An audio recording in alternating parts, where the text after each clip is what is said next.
Uganda mwenna ab'ebitiibwa abali wano, abantu mwenna, mikwano gya Kato,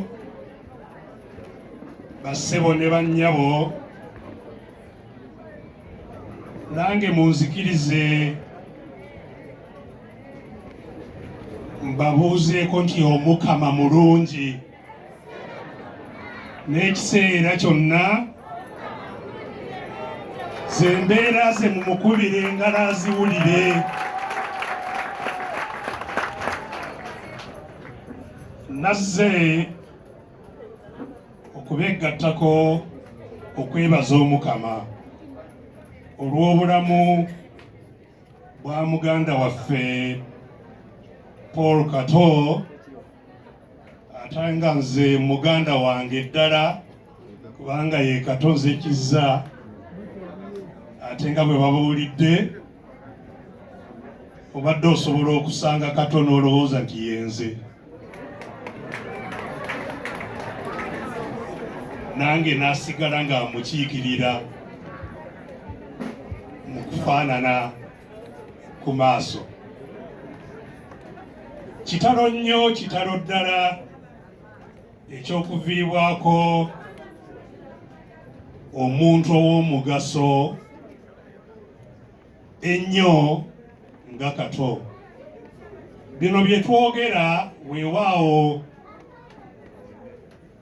nabyo biyamba okutegeeza kyabadde, naye nze ndowooza ekisinga ebigambo byaffe okulaga Kato kyabadde be bantu mmwe abazze mu bungi bwe mutyo ne mubeerawo mu mbeera zonna, mwe mulaga ekisinga ku bigambo byaffe Kato kyabadde. Natandikidde eri wansi era abantu abasibidde eri wabweru naye bagaaniddeyo gye bali, baliyo ku lwani? Ku lwa Kato. Ekyo kye kisinga okulaga abantu kye bamulowoozaako kyabadde era kyakoze mu myaka etabadde mingi, myaka 53 gyokka, naye ng'aleseewo omukululo ogw'amaanyi ddala oguleesa abantu abenkana bwe batyo. N'olwekyo byakoze byeyogerera, era twebaza Katonda eyamusobozesa okukola ebintu bwe bityo eby'ettendo. Emirimu gy'akoze bagyogeddeko wano nti abadde ali mu kkubo eryali terikwatibwangako, nga yaggulawo ekkubo.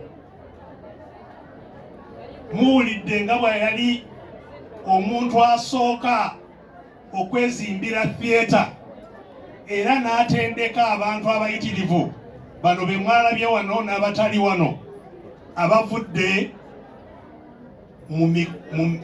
mu mirimu gye yakola abantu abalala gye baali nga tebasobola kulowooza nti gisoboka.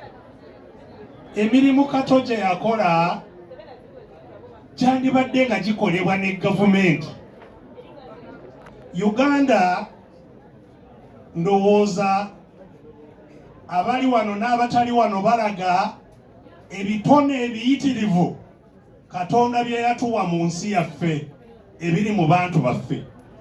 Tuli nsi ya bitone ebiyitirivu, ebyemizannyo, ebyokuyimba, ebyangeri za njawulo zonna, naye ebitone bino tebifunye abantu ababiwagala n'okubisitula bituuke ku mutindo ogwandibadde gusaana. Olaba abantu baffe nga bali mu mipiira, kuzannya omupiira, tulina wano abazannyi bayitirivu abandibadde nga bali mu ne mu ttiimu ez'ensi yonna, naye kubanga tetuyina akademe z'emizannyo, tetuyina batendesi ab'omutindo gwa waggulu abasomesa, abantu ebitone byabwe bifiira eyo mu byalo nga tebituuse ku stage gye byandibadde bituukako. N'emizannyo gino bwe bityo bwe biri, era tusaanye kutenda ennyo bakato abeekozeemu omulimu ku lwabwe ne basitula ebitone by'abantu bangi ne bateekawo essuula mpya mu by'emizannyo. Edda abantu baali tebalowooza nti bannakatemba bannamizannyo abakola emizannyo nti mulimu gwa kitiibwa, naye olwaleero ku ebyo bye bakoze, abantu abali mu sekita eyo kati nabo batambula nga bakitiibwa, era nga ne bye bakola bibasasula ne bafuuka abantu abetuttumu nnyo mu ggwanga. N'olwekyo omulimu gwakoze mulimu munene nnyo, mulimu eggwanga gwe lyandibadde likola okusanga tinakati tetulina theatre mu Kampala eziri awo ezandibadde nga z'amaanyi abaagala okutumbula ebyemizannyo nga balina we bagenda bugenzi nga tebasooka kunoonya obufofo mwe bakolera. Ekyo kyandibadde nga kiyamba ebitone byaffe okuvaayo.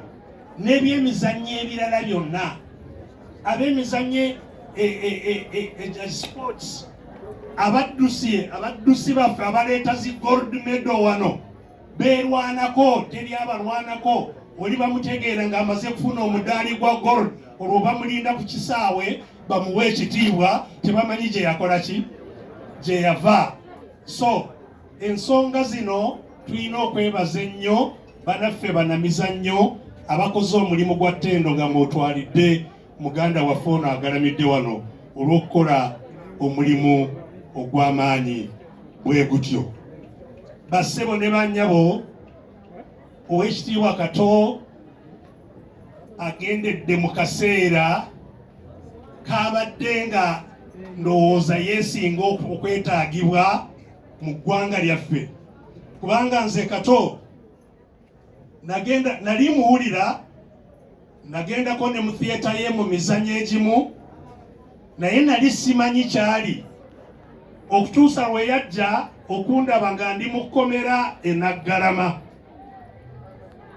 Bangamba nti olina wano omugenyaani Kato Lwama, nga sisobola kutegeera Kato okujja kundaba mu kkomera kiki. Naye bwe navaayo ne ntuula naye, yambuulira ebintu bikulu nnyo ebyali bimuluma ebiri mu ggwanga lyaffe, bye yali ayagala ebintu ebyo birwanirirwe, era nga azze kunzizaamu amaanyi kungamba tugende mu maaso tulwane ensi eno esobole okukyuka.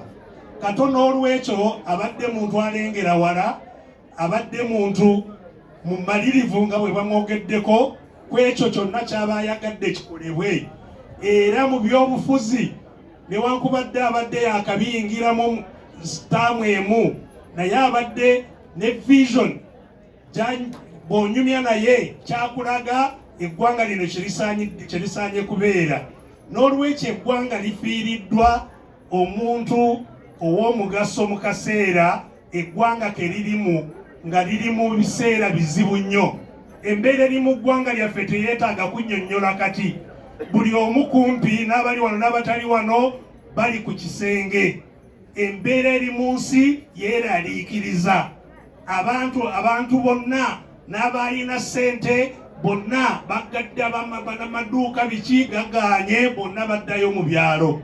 Ensi kati yeetaaga n'olwekyo abantu abamalirivu nga Kato okubaako kye tusobola okukola okukyusa embeera eno.